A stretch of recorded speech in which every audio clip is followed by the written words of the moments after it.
Hello everyone, thank you for tuning in again to another episode of CivilianTacticalWeapons.com.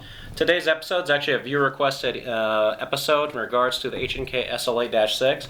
I've actually had this thing for, quite a while. I did record a video on this to actually share, and then I realized I never actually aired it. So what I decided to do today is actually go ahead and re-record the entire episode and just go ahead and show you about this particular firearm that H&K makes. The SL8-6 is actually a civilian version of the H&K G36. It's designed to be a very lightweight battle rifle. This one here is actually pretty nice. There are some design flaws to it, and there's also some really nifty features about it. One, it's incredibly light. Two, the design of the way this gun is set up, there's actually something to say about simplicity. There's actually no bolt forward releases and stuff like that, but as you can see, if I want to do it, charge it from the right or charge it from the left, hard to show you from that side, I can go ahead and charge this gun. So not really an issue.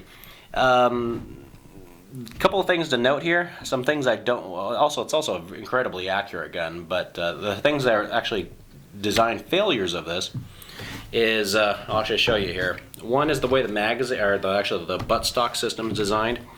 It's not like a traditional one where you have some adjustments. I can lift it up and down, in and out. You can on the H&K, but you have to actually buy little pieces, inserts, to actually change the elevation. So you got to sit here with the screwdriver, pop these two screws out, put a different spacer in, or remove them to raise and lower them. It's not like it's just it clicks up into a different position.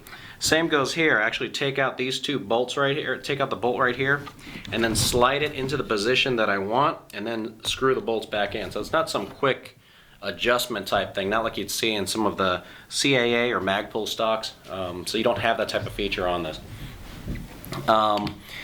Couple things I've added to mine is I do have the H&K rail system for both the lower rail, as you can see down here, and the side rail. So I have them on both sides of the gun.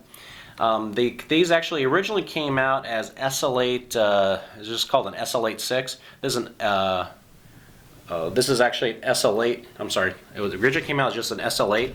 This is actually an SL8-6. The regular SL8s, I think they're also called SL8-1, and I can't remember what the other terminology was. There's also one in between, almost like a 3 or a 4 or something like that. They actually were all in gray. So then what they did is start making these in black.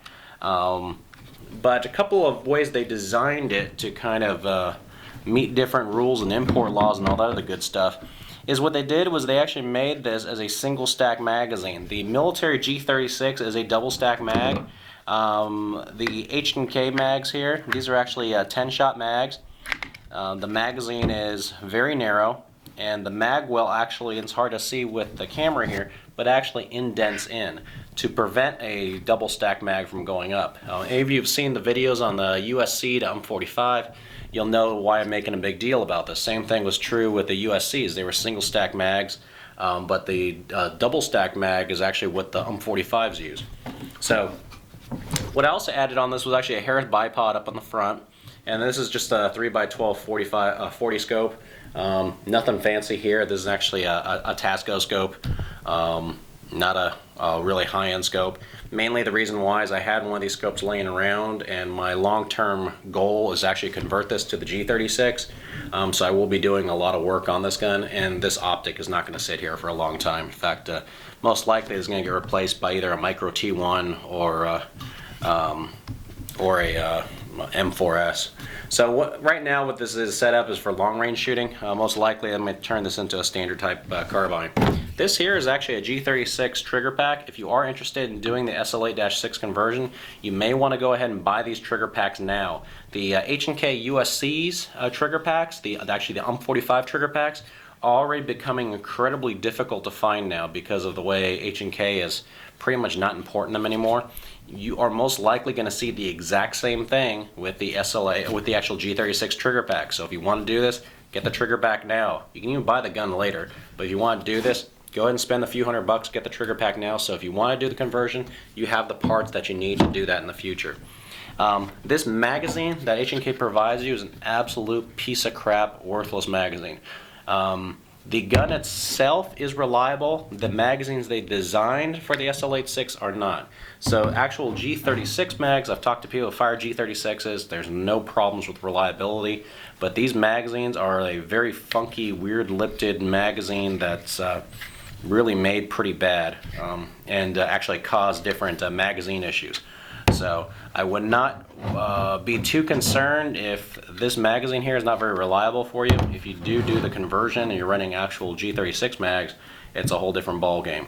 And we'll actually go ahead and talk about that more once sometime in the future actually get around to doing the G36 conversion.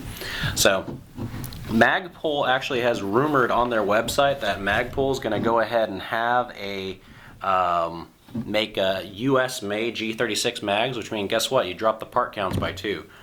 Which is one of the reasons why I'm holding off on doing this conversion.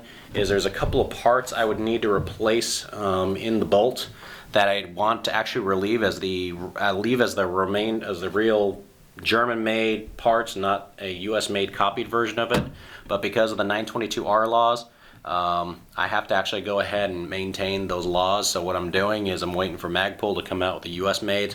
I drop my part counts by 2, and then I can use the same style of parts that I did on the USC to UMP conversions and not have to do the weird parts for the SL8-6. So if you have any questions, please email me at info@civiliantacticalweapons.com, and I hope to see you in a future episode. Thank you.